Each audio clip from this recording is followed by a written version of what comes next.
মাত্র ২টি নারী চরিত্র নিয়ে শেষ হয়েছে ঈদের খণ্ডনাটক মৃত্তিকা ও মারিয়ার গল্প নাটকের শুটিং। এই নাটকে নেই কোনো পুরুষ চরিত্র, এমনটাই জানালেন মৃত্তিকা ও মারিয়ার গল্প নাটকের নির্মাতা সীমান্ত সজল ও নাট্যকার জহির করিম।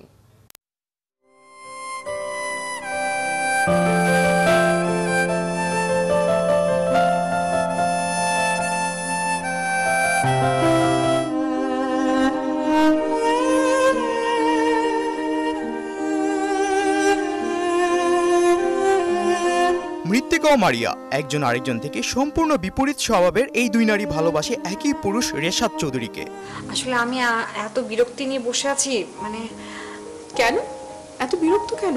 অ্যাকচুয়ালি আমি একজনের জন্য ওয়েট করছি, তার সাথে কন্ট্যাক্ট করতে পারছি না। আমি আমার হাজবেন্ডের জন্য অপেক্ষা করছি। আচ্ছা তুমি কার জন্য অপেক্ষা করছো? এভাবেই নানামুখী নাটকীয়তায় মৃত্তিকা ও মারিয়ার গল্প নাটকটির কাহিনী এগিয়েছে।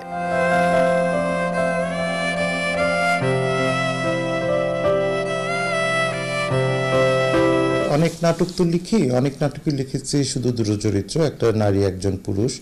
তো যখন ভাবলাম যে দুটো নারী চরিত্র নিয়ে লিখবো, প্রথমে তো লেখা শুরু করার পর একটু খেয়ে হারিয়ে ফেলেছিলাম যেটা শেষ করব কিভাবে, মানে কন্টিনিউটিটা কিভাবে রাখবো, যে দুটো মেয়ে দিয়ে পুরোটা শেষ করা, একটা পুরুষ চরিত্র যদি না থাকে তাহলে তো সংকটটা দেখানো যায় না।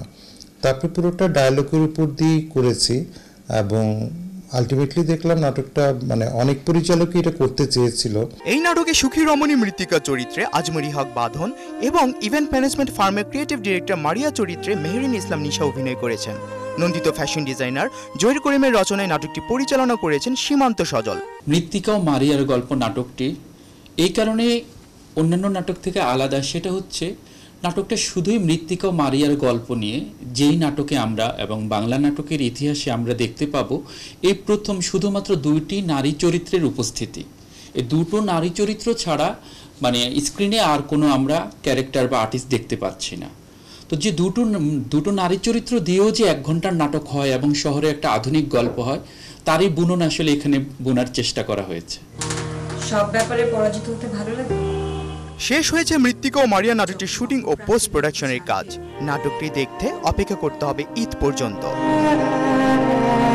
আফফান মিতুল, ৭১, ঢাকা।